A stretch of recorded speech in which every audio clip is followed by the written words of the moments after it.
Welcome to our Peace Dividend interview series, inviting some of the nation's most respected thought leaders to offer an objective look at U.S. foreign policy.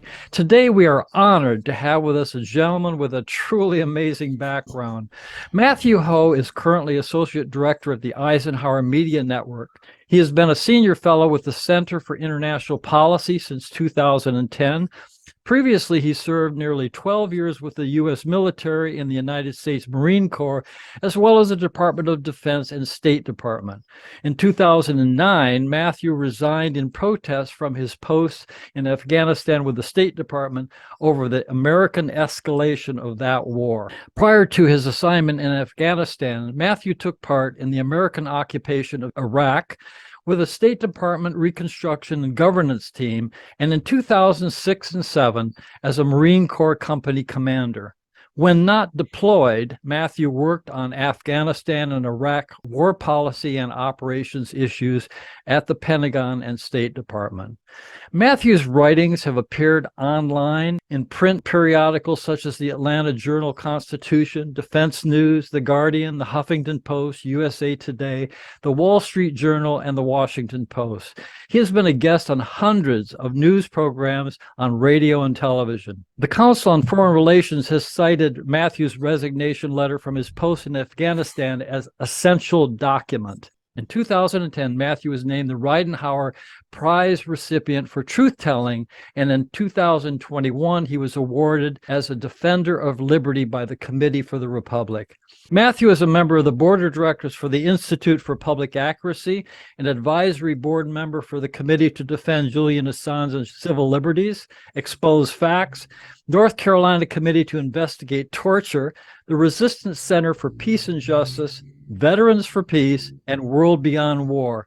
And he is an associate member of the Veteran Intelligence Professionals for Sanity, VIPS. He is a 100% disabled veteran and has been certified by North Carolina as a peer support specialist for mental health and substance use disorder. Most recently and most admirably, Matt ran this past election cycle for Senate representing North Carolina. His bid was unsuccessful for the usual reasons, chiefly among them big money in politics. But I suspect there was another decisive factor. Matt ran as a peace candidate, and since peace has been expunged from the national conversations, voters may have had no idea what he was talking about. The U.S. is now 24/7, 365 war, and talk about cooperation and diplomacy tends to fall on deaf ears. Yet his candidacy represents the only possible hope for a future for this country and the rest of the world. Welcome, Matt. We so appreciate and are so honored that you joined us here today. Thanks, John. It's really great to be with you. So today's interview focuses on 5 questions. World events continue to unfold at a quickening pace. Facing an alarming escalation in tensions around the world, we look to Matthew for his most current thoughts. As I've indicated before, we're focusing on the realities of the international power struggle unfolding in real time, specifically addressing the role of the U.S. in the tensions and its capacity to reduce them. We hope to discover paradigm shift ideas for improving the prospects for peace. We hear a lot of terms and acronyms bandied about: deep state, MIC, fire sector, ruling elite, oligarchy, neocons. Who actually defines and sets America's geopolitical priorities and determines our foreign policy, not officially, not constitutionally, but de facto?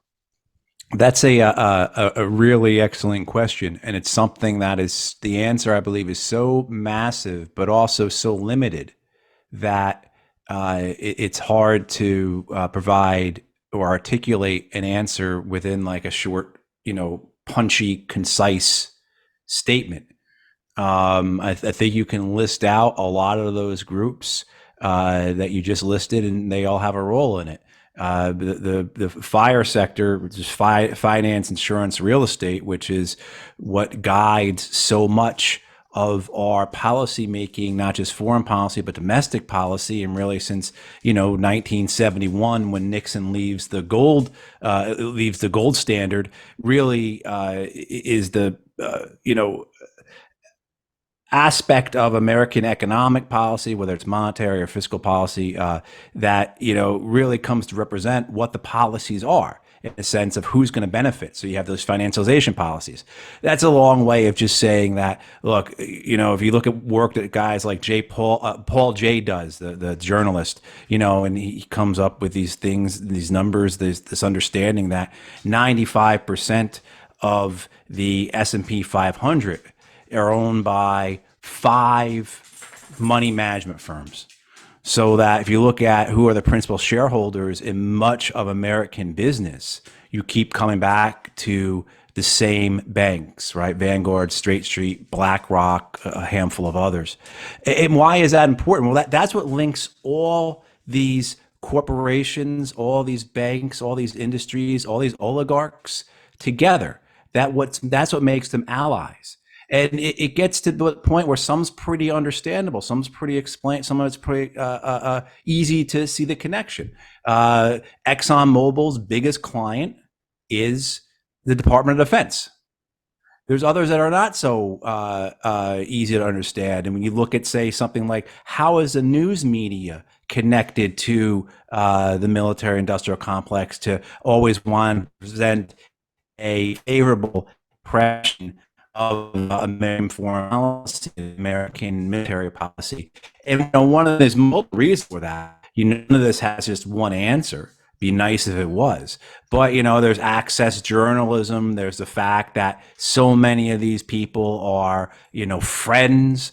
There's a revolving door, et cetera, et cetera. But you also see that where it comes to CNN, Fox, ABC, the various media corporations that are out there, they are all partnered underneath the corporate umbrella that they're in with the Hollywood studios. And again, this is just one aspect. But the Hollywood studios receive hundreds of millions of dollars in subsidies from the Defense Department every year by the fact that the Department of Defense, if they like the script that Hollywood is pushing, they will allow Hollywood to have F-35s for the movies or submarines for the movies, or, you can use the troops at Fort Sill or Fort Benning or at, whatever base instead of having to pay extras, right? And of course, this is a good way to get around union pay scales. So, there's that connection there where you have the board of directors at, say, Disney, which has a very principal concern of not alienating the Department of Defense, staying on their good side so they can get these subsidies. And of course, that means that they self-censor and they write scripts that the Department of Defense are going to like, and movies are basically approved. Movies and TV shows are approved by the Department of Defense. But what you also get then is that Disney, say, looks and says, to its folks who are ABC News and says, don't do anything to jeopardize this. Right? And whether or not you're ever going to find a document that says that's there, that exists, right? There's a self-censorship because you're all part of the same conglomerate that is receiving benefits by, at worst, promulgating and propagating and promoting American military policies, but at a minimum, not being adversarial. And that's just one aspect of all this in the sense of how big this complex is.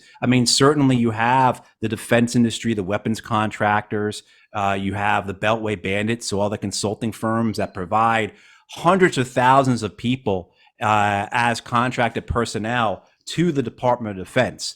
There are other aspects of this. There's the development corporations out there, all those companies that go around and build schools and dig wells and promote, teach people how to run governments, all these development contractors whose fortunes have been tied into American warfare, because American warfare has utilized counterinsurgency principles, which has seen tens of billions of dollars going for reconstruction and government work, which has made vast fortunes for development contractors here in the U.S. So there's so many different people who are at the trough. And then, of course, you have the think tank industry and the pundits and those out there who have a megalomania that needs to be served in all of this, who have ideology, they have egos, and they have desire for control. And this exists both as individuals and institutions. And they are supported financially by the defense industry. They're also supported directly by the Pentagon, the State Department, the CIA. If you see the Atlantic Council, for example, which is one of the biggest promoters of American militarism. And if you look at it, and they're very prominent, and they are quoted often in the major newspapers of record. They're on CNN or MSNBC. They're given type of an elite status by the press. But you go and you look, who are their biggest contributors? Their biggest contributors are the Department of Defense and the State Department, as well as a host of other foreign governments as well. And then, of course, the weapons industries. So you have all this tied together, all these things interconnected, all these different people who are either taking or receiving, taking and receiving or giving in order to somehow get something out of a militarized foreign policy. And so it becomes very complex. And then, of course, you have the inertia of trillions of dollars, of a massive leviathan of bases, troops, aircraft, ships, money around the world that has its own life force. It's a living organism. And I always think back to Steinbeck and the Grapes of Wrath, and this idea that you have when the banks have to grow or else they'll die. I think that's a principle that I think a lot of people understand in terms of organizational management and organizational culture. So you have this inertia that exists. Look, the amount of money that the defense industry, the weapons industry, the military complex is going to get this next year is about $1.3 trillion all told. I mean, that year after year, that is a wave that just operates on its own. So I don't think when people talk about a deep state, I think there's a deep state in the sense of how big it is, how grand it is, how much money is there, how many people are invested in it, but not in the sense that a lot of people think of a cabal that exists that is controlling things, in a room with a smoke-filled back room someplace. I mean, certainly there are a lot of people in DC making decisions, and they all go to the same schools, they all attend the same parties, they're all on each other's Christmas card lists and such. But I mean, I know that is very broad and not very concise, but I think understanding what actually moves American military and foreign policy, you have to have a full understanding and picture for all the people, all the institutions that are tied to it and that have their hands in it in some way. So we've had decades of international tensions. Recent developments have seen a sharp escalation and the potential for a major war. The U.S. apparently cannot be at peace. Threats against the homeland are allegedly increasing in number and severity. The trajectory of our relations with the rest of the world appears to be more confrontations, more enemies, more crises, more wars. Is the world really that full of aggressors, bad actors, ruthless opponents? Or is there something in our own policies and attitudes toward other countries which put us at odds with them, thus making war inevitable and peace impossible? I think you always want to be careful of never denying anyone any agency. But you also have to understand that the United States has in so many ways create a reality of its own making.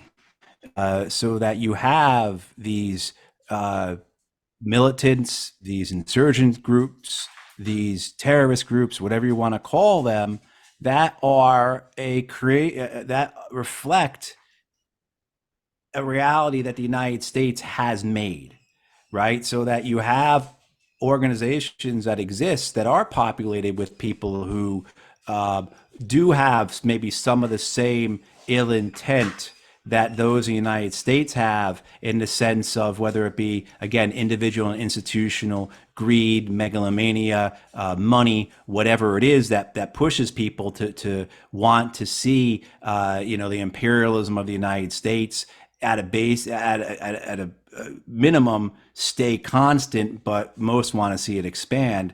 You have those around the world who are just like that. You're never going to get past that.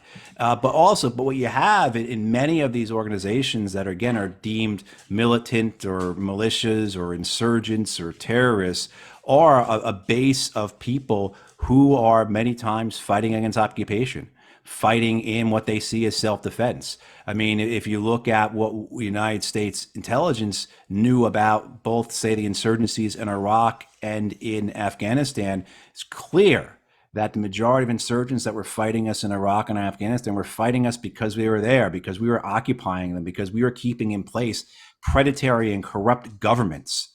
You know, the civil war in Afghanistan and then the civil war in Iraq, both of those were the creation of American policy. You know, I don't want to take away the role the Soviets played in Afghanistan, but certainly look at the role that in terms of the civil war in Iraq that comes into being, particularly in 2000, late 2004 into 2005, that is a sole creation of American policy, of American action, of the American occupation. You know, if you look and see work done, say, in insurgent militant groups, even groups that you would, I think, rightfully say have an Islamist aspect to them, such as, say, Boko Haram or Al-Shabaab in Africa, you see that their membership is mostly populated with people who have come to that organization because of grievances.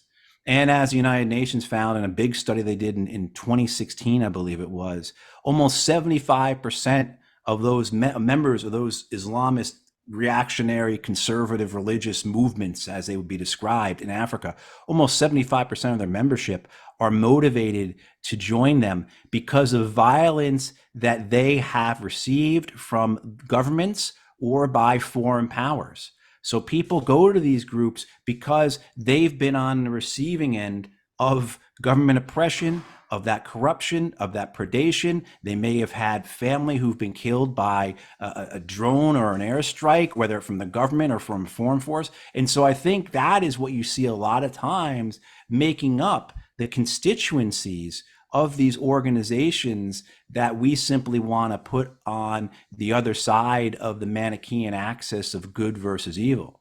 And so I think that's always important to try as best to have that type of strategic empathy, if you will, understanding what the other side, why they're doing it, what their purposes are, who they are.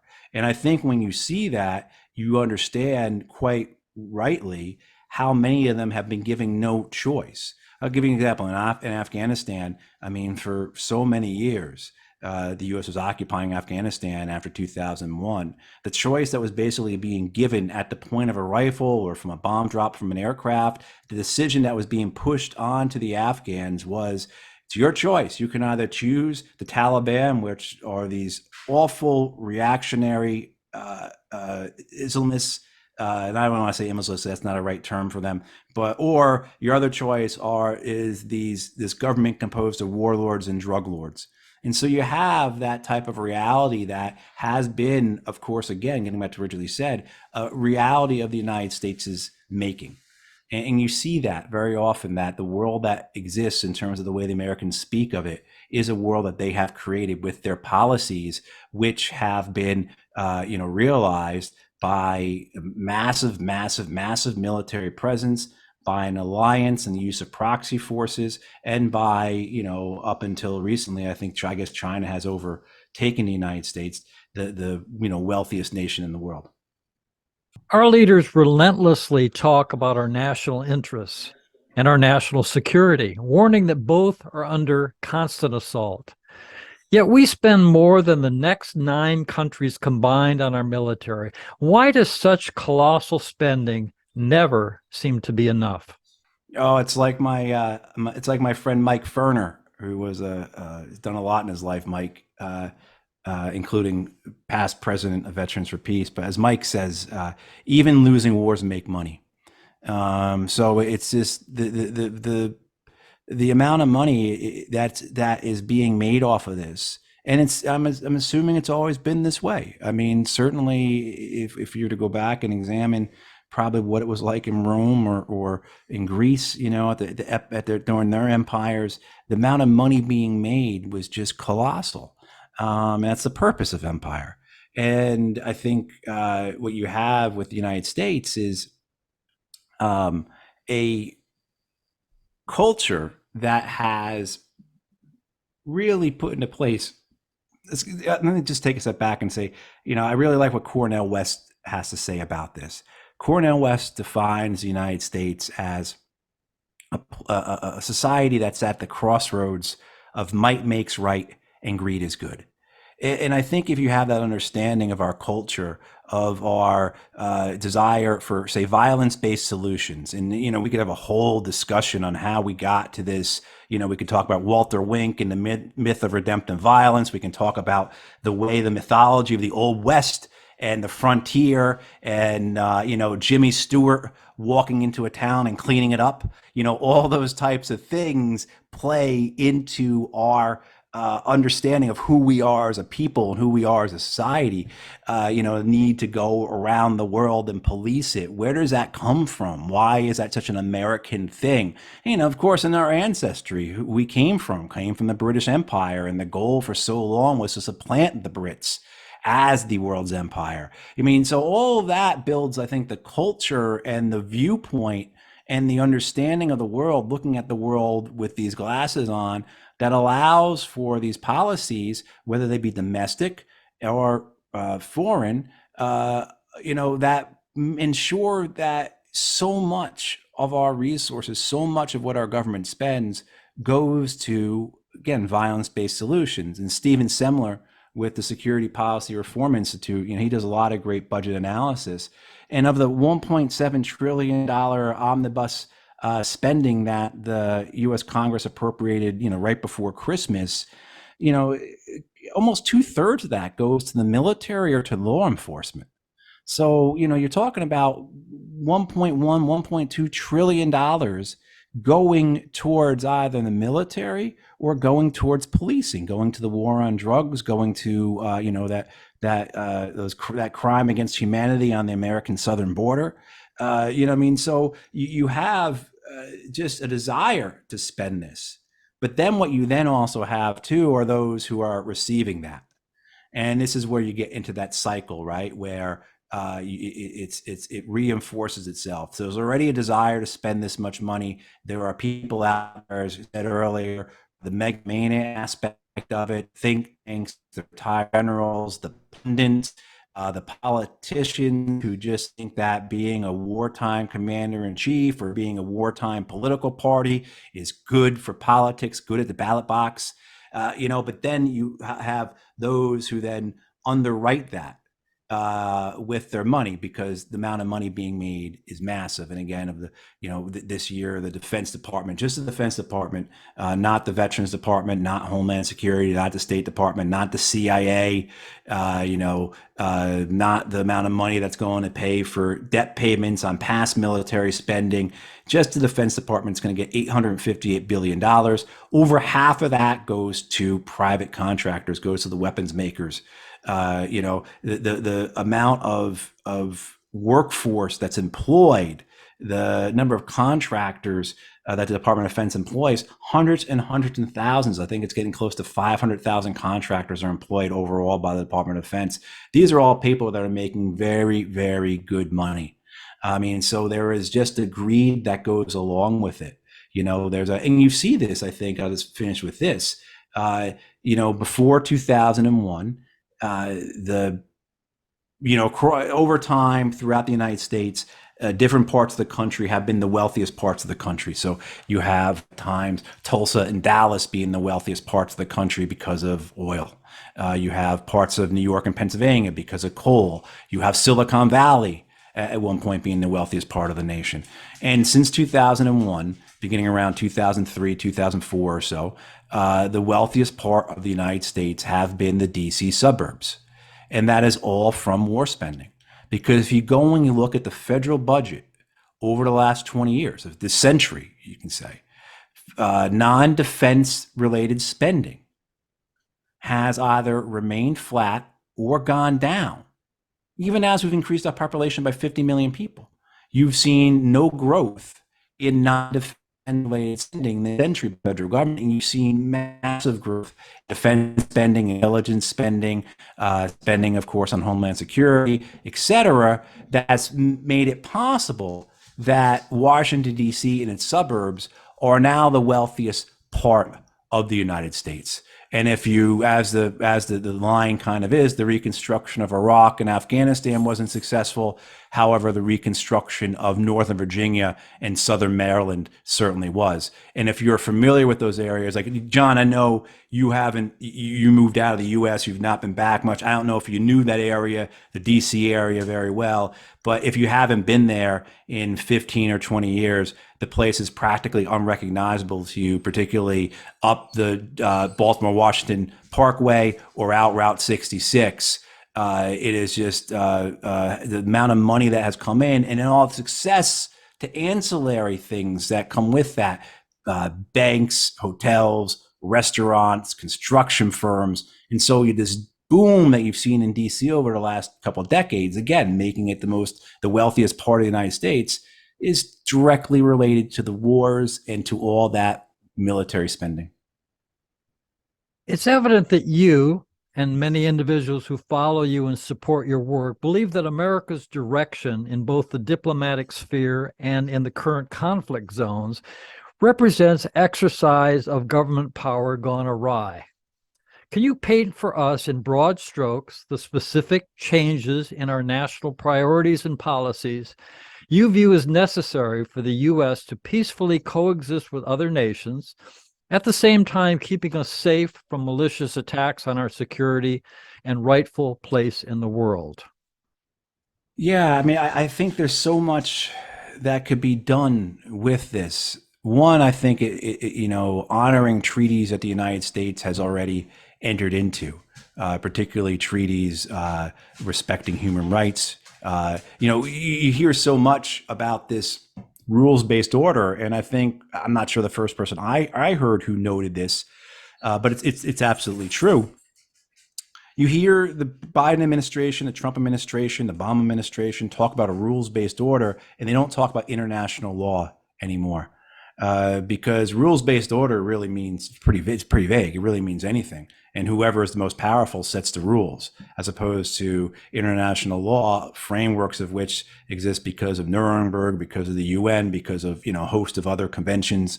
So I think it's getting towards that, respecting international law, respecting the compacts, the conventions, the treaties, the agreements that are already in place. I think there has got to be a way to get money out of politics, because I think so much of this, there's a root within Americans' own political system that allows for such corruption and such a monstrosity, such an unholy aberration as we have with our militarism.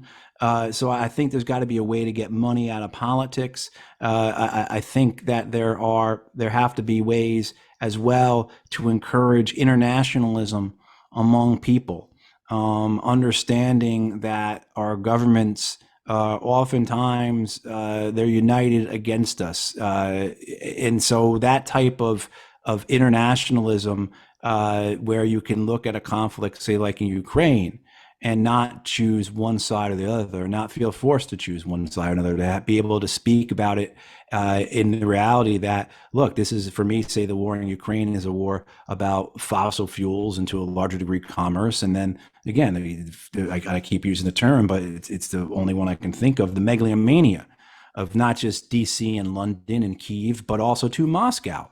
And so, I mean, being able to denounce both sides and being able to offer a third way, a way that is, I think, truly anti-war, and recognizing how the people in that conflict, just like the people in the conflict, in conflicts anywhere, are the ones who are suffering. And so I think that having that understanding and an abandonment of the processes that have got us here, the greed that has got us here, I think that's a way forward. Okay, here's the final and certainly the most difficult and probably the most important question. The general public, especially when it's aware of the self-sabotaging results of our current foreign policies and military posturing, clearly wants less war and militarism, preferring more peaceful alternatives on the world stage and greater concentration on solving the problems at home. As peace activists, we are thus more in line with the majority of citizens on issues of war and peace than those currently in power.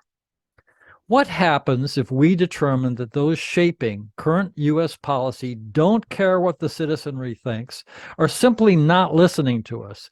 What if we conclude that our Congress, for example, is completely deaf to the voice of the people? What do we do? What are our options then? What are our next concrete steps as political activists in working toward a peaceful future? As a thought leader and advocate of dramatic reform, Matthew, what do you propose? Oh, I think we need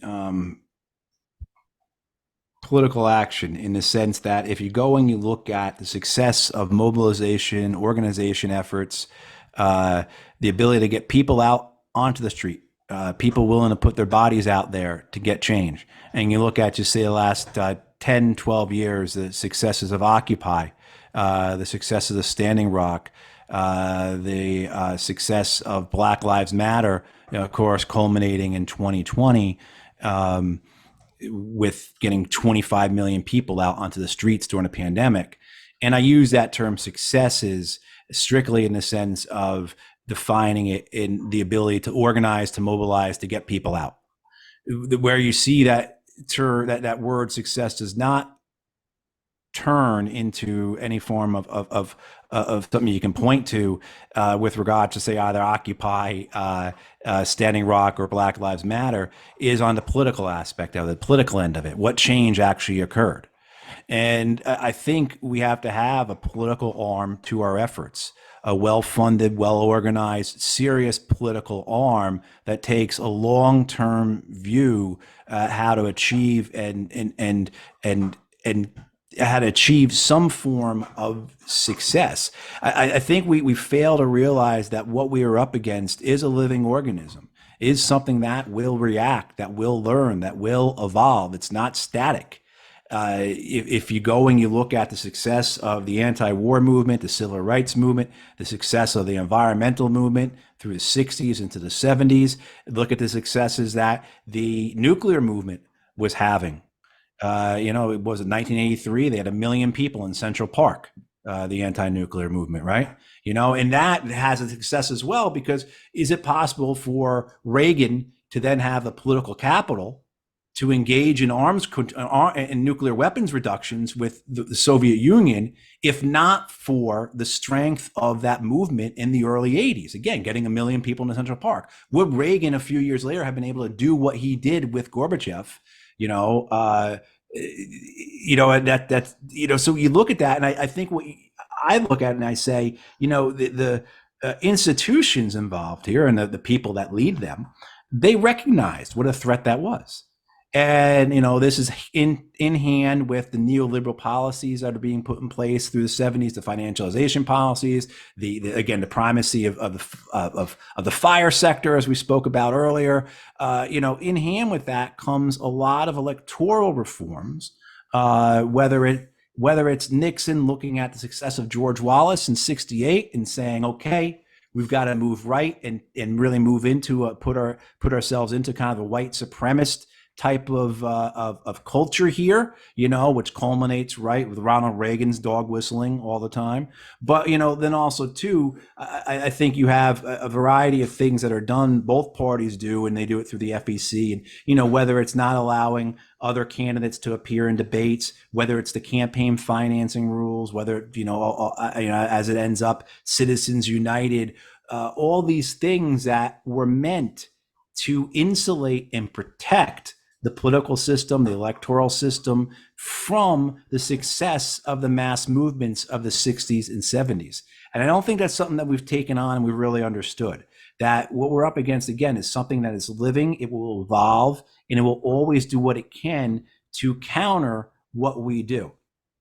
That said, I think, looking at the successes we've had in the last 10, 12 years, again, mobilization, organization efforts, building of movements, that not translating into political action, right? That not translating into the fear that politicians should have in terms of having some type of political cost for going against these movements or not listening to them, as opposed to the cost they would have to endure for not going against their donors, right? So, I mean, you could have a circumstance where you could be part of a movement that puts thousands of people into the streets, but there's no cost that you feel you can really weigh on to a politician like a donor can, by saying, I'm not just going to hold the money back from you, I'm going to give it to your competitor.